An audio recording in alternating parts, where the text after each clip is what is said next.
You ask Tiger to solve. This deals with linear equations with one unknown. The final result is m equals -1/2. Let's solve it step by step. Simplify the expression. Expand the parentheses.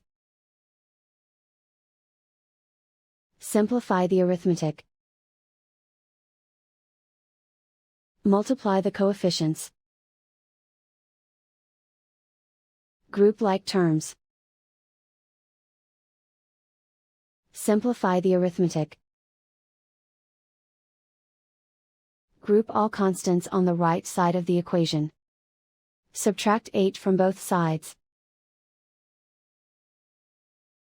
Simplify the arithmetic.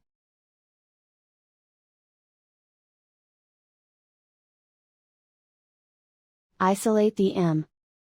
Divide both sides by -10. Cancel out the negatives. Simplify the fraction. Move the negative sign from the denominator to the numerator. Find the greatest common factor of the numerator and denominator. Factor out and cancel the greatest common factor. And so the final result is m equals -1/2.